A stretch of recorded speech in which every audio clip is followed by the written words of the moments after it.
Halo Bapak Ibu, saudara-saudari sekalian. Bersama saya lagi Chandra Teja dari channel Kristen Ngakunya. Channel yang membahas kekristenan yang murni, terbebas dari klinik dan pemahaman yang melenceng.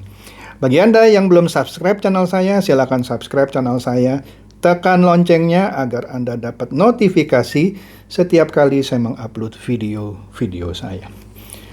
Oke, pada kesempatan kali ini saya kembali akan membahas sebuah topik yang menarik lagi, yaitu mengenai takut akan Tuhan.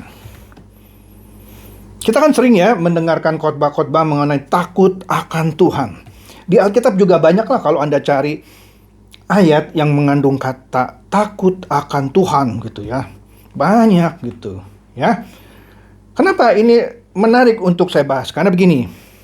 Sekitar 2 tahun yang lalu, sebelum pandemi COVID, atau seiring dengan mulainya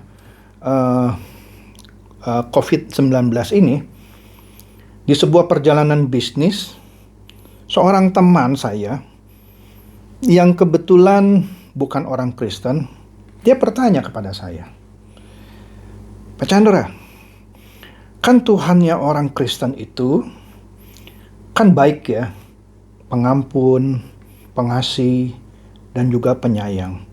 Anda buat dosa, diampuni. Anda buat dosa, diampuni. Dan katanya, kalau begitu ngaku Tuhan, pasti masuk surga. Tapi kenapa takut sama Tuhannya sendiri? Kayak Tuhannya itu jahat gitu. Lah katanya mati, pasti masuk surga. Tapi kenapa takut sama Tuhannya? Seperti takut dipukul, takut dihukum, takut dilempar ke neraka gitu. Kan Tuhannya baik ya katanya. Kalau orang Kristen kan pasti masuk surga. Saya bilang ini pertanyaan yang luar biasa cerdas. Maka dari itu kalau Anda ingin menjadi Kristen yang cerdas, ikuti terus video ini sampai selesai, jangan di skip. Saya merasa pertanyaannya valid gitu ya. Karena ini berhubungan dengan klaim kebanyakan orang Kristen, bahkan tidak sedikit pendeta yang bilang begitu Anda jadi orang Kristen, bertobat, dan dibaptis Anda pasti masuk surga. Loh, kalau janjinya itu benar, kenapa harus takut akan Tuhan ya? Loh, udah pasti masuk surga, kenapa harus takut akan Tuhan? Memang Tuhan jahat? Lah kan katanya pasti masuk surga. Dosa diampuni, dosa minta ampun diampuni. Tapi kenapa harus takut akan Tuhan? Nah, seperti pertanyaan teman saya tadi. Tentu perlu waktu saya untuk menjelaskan kepada teman saya pelan-pelan gitu ya. Supaya dia menangkapnya dengan baik gitu. Oke?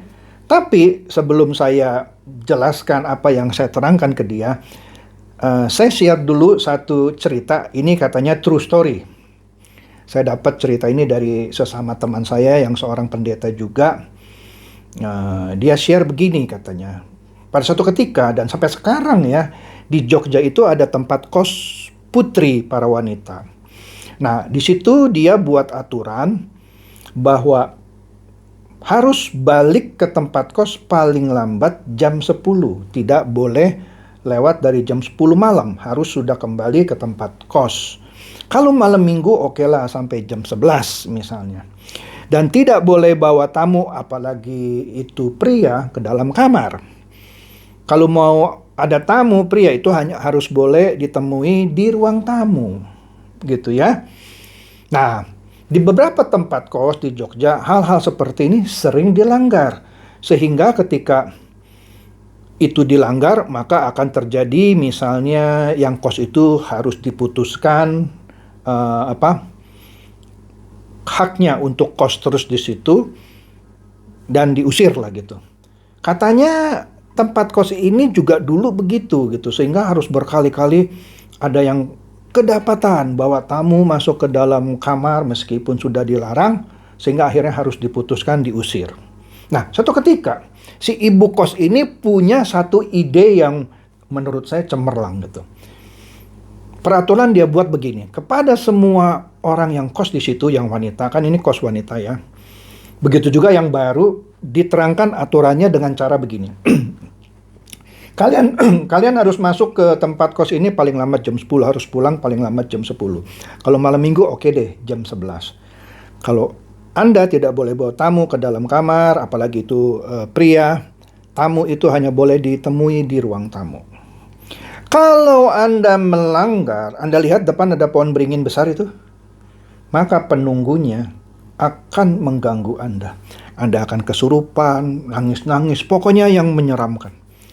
Believe it or not, percaya atau tidak, sejak diumumkan seperti itu, semua penghuni kos itu, terutama yang baru-baru lah gitu ya, semuanya patuh, tidak ada yang melanggar. Jadi apa kuncinya? Karena dia takut. Nah, dalam hal ini benar-benar takut. Kesurupan, diganggu oleh penunggu pohon beringin, dan seterusnya. Oke? Nah, jadi pertanyaannya, apakah takut akan Tuhan seperti halnya para wanita yang kos di tempat kos itu? Sehingga dia takut diganggu gitu ya. Atau takut dilempar ke neraka. Padahal kan janjinya orang Kristen pasti masuk surga gitu ya. Walaupun sudah sering saya bahas, itu tidak benar juga ya. Nah, bagi kebanyakan orang yang bukan Kristen selalu menganggap bahwa takut akan Tuhan itu adalah penghakiman dari Tuhan. Ya, kematian yang kekal, keterpisahan dari Tuhan, masuk neraka.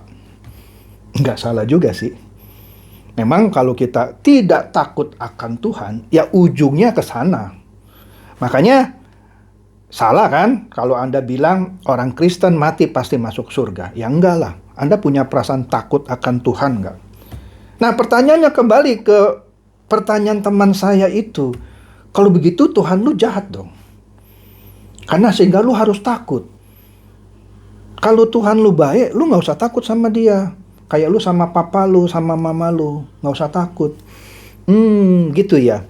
Nah, kemudian saya jelaskan pelan-pelan. Jadi begini Pak, gitu ya. Bagi orang Kristen, takut akan Tuhan adalah sesuatu yang berbeda dengan ketakutan yang secara harafiah itu.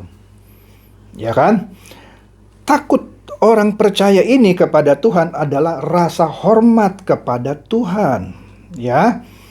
Nah, di sini kalau kita lihat di Ibrani 12 ayat 28 sampai 29, ya, di situ kan diceritakan mengenai bahwa kita menerima kerajaan yang tidak tergoyahkan, ya kan? Oleh karena itu kita harus bersyukur dan menyembah Tuhan dengan rasa hormat dan kagum gitu ya. Nah, artinya di sini takut akan Tuhan itu berhubungan dengan perasaan hormat dan kagum kita kepada Tuhan. Walaupun sebenarnya kalau kita mau elaborasi ya, kalau kita tidak takut sama Tuhan, ya ujung-ujungnya adalah keterpisahan kita sama Tuhan. Jadi takut kita kepada Tuhan bukan karena Tuhan itu jahat. Tuhan itu baik kok. Ya kan kalau Anda berdosa, Anda minta ampun, diampuni. Cuma jangan terus minta dosa.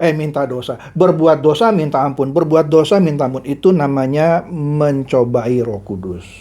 Pada saatnya, maka itu Roh Kudus akan meninggalkan Anda. Anda memadamkan roh sampai akhirnya kalau sampai tingkat menghujat Roh Kudus, itu tidak ada ampunnya. Oke? Nah, jadi kembali lagi. Jadi penghormatan dan kekaguman ini yang kita identifikasikan sebagai takut akan Tuhan, persis seperti takutnya kita atau hormatnya kita kepada orang tua kita. Ya kan? Iya dong, ini orang tua kita yang, terutama ibu kita yang melahirkan kita harus hormat. Jadi orang yang tidak hormat kepada ibunya yang melahirkannya, wah itu anak durhaka itu. Jadi dia harus hormat. Ya. Jadi takut kepada ibunya, ya terutama, dan juga harus kepada ayahnya gitu ya. Dia harus menghormati orang tuanya. Demikian juga takut kita kepada Tuhan dalam arti kata kita hidup dengan menghormati Tuhan kita, dalam arti kata mentaati tatanan yang sudah digariskan olehnya. Baru kita jadi orang Kristen. Kristen itu artinya to be like Christ, menjadi serupa Kristus. Lah kalau kita tidak serupa seperti Kristus, tidak mentaati apa yang Dia minta, maka pada dasarnya kita bukan orang Kristen. Ya, kemudian kalau kita lihat di Amsal 1 ayat 2 dikatakan di situ takut akan Tuhan adalah permulaan dari hikmat atau pengetahuan. Nah, jadi sampai kita memahami siapa Tuhan itu sebetulnya dan mengembangkan rasa takut yang sebenarnya, yaitu suatu sikap yang penuh hormat kepada Tuhan kita tidak dapat memiliki hikmat yang sejati. Sekali lagi, sampai kita memahami siapa Tuhan itu sesungguhnya dan mengembangkan rasa kagum dan hormat, ya, yang disebutkan sebagai tanda kutip takut, ya, maka kita tidak akan pernah memiliki hikmat yang sejati. Hikmat atau kebijaksanaan yang sejati hanya datang dari pengertian siapa itu Tuhan dan bahwa Tuhan itu adalah kudus, adil, dan benar. Ya. Nah, jadi dengan kata lain, ya, bentuk takut kita kepada Tuhan yaitu satu, harus menghormati. Dua, harus melayani Dia. Melayani Dia gimana? Melayani perasaan Tuhan gimana? Jadi segala yang kita pikirkan, ucapkan, dan kita lakukan atau tindakan kita harus sesuai dengan keinginan Tuhan.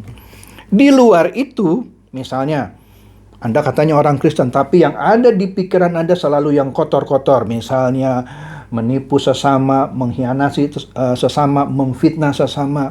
Apa yang Anda ucapkan selalu itu menyakiti hati orang, gitu ya.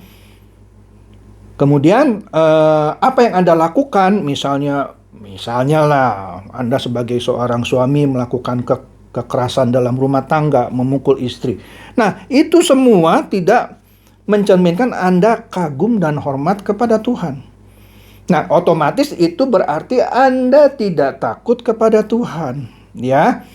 Nah, jadi yang dimaksud dengan takut akan Tuhan juga adalah dasar bagi kita untuk berjalan di jalannya yang benar, melayani Dia dan sekaligus mengasihi Dia.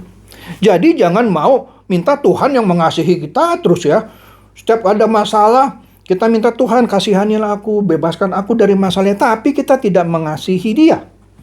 Nah, inilah contoh orang yang tidak takut akan Tuhan.